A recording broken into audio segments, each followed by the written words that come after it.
Thank you, Mr. Chairman, and Mr. Hegseth, thank you. Thank you for your service.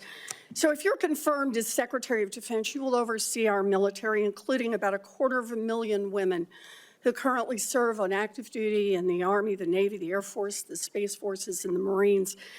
And I have serious concerns that your behavior toward women disqualifies you from serving in this role. Now, I've been trying to get answers from you for quite some time on this. You haven't wanted to meet or to answer any of my questions, so we'll just have to do it here and dive in. I want to pick up on some of the questions asked by Senators Shaheen and Gillibrand and Hirono, and I just want to make sure we have a list of some of the facts that I think are undisputed. I'm not going to talk about anonymous sources. I'm just going to quote you directly. We've got the video. We've got it in print. So going back to January 2013, you told a Fox News interviewer that women in the military simply couldn't measure up to men in the military, saying that allowing women to serve in combat roles would force the military to lower the bar. You picked up on that same theme in 2015, making remarks on Fox News, referring to women in combat as, quote, it would erode standards. June 2024, you said on Ben Shapiro's podcast, quote, women shouldn't be in combat at all.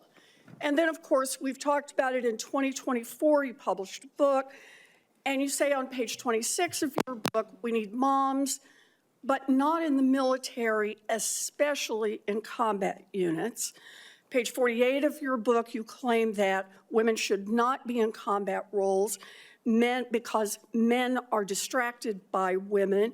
And then 10 weeks ago, you appeared on the Sean Ryan show and said, I'm straight up just saying we should not have women in combat roles. Now, I presume you recall making all these statements?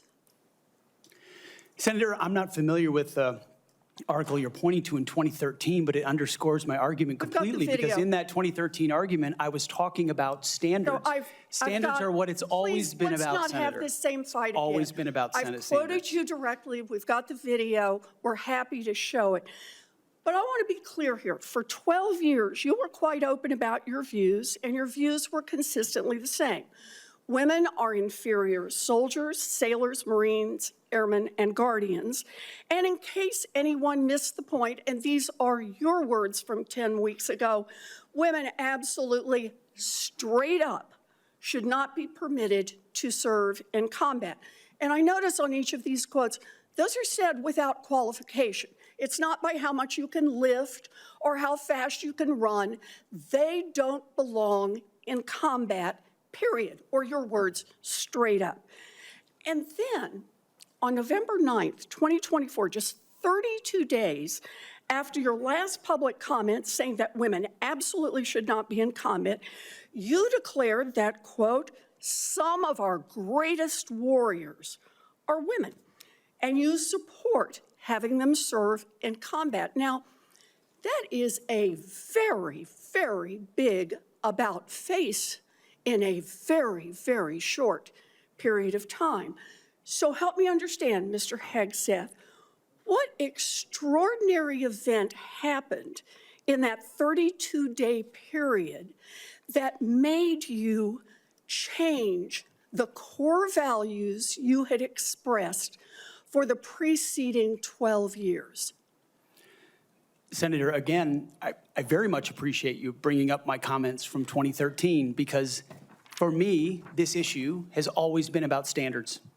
And unfortunately, because of some of the people that have been in political power for the last 4 years, priorities other than standards, lethality, and meritocracy have driven decision-making. I'm quoting you from the podcast.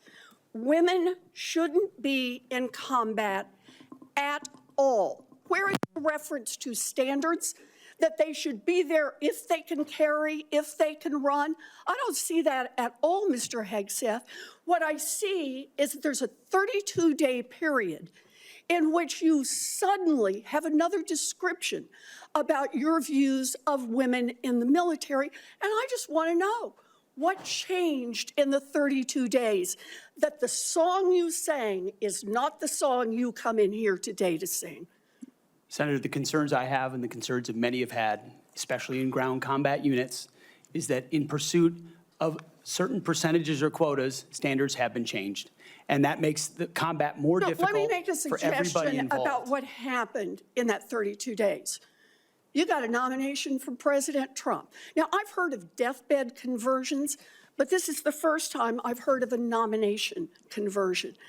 And I hope you understand that many women serving in the military right now might think that if you can convert so rapidly your long-held and aggressively pursued views in just 32 days, that 32 days after you get confirmed, maybe you'll just reverse those views and go back to the old guy who said straight up, women do not belong in combat. Now, Mr. Hegseth, you have written that after they retire, generals should be banned from working for the defense industry for 10 years.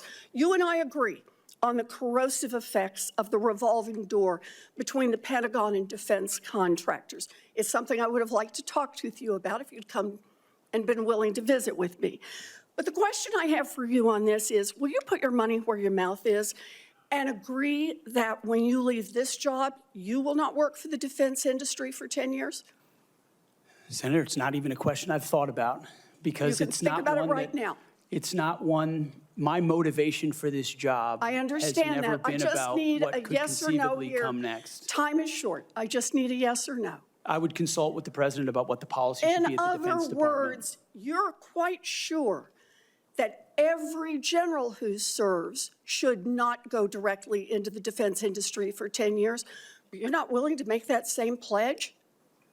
I'm not a general, Senator. You'll be the one, let us just be clear, in charge of the generals. So you're saying sauce for the goose, but certainly not sauce for the gander? I would want to see what the policy of the president Oh, I'll is. bet you would. Thank you, Senator Warren. Senator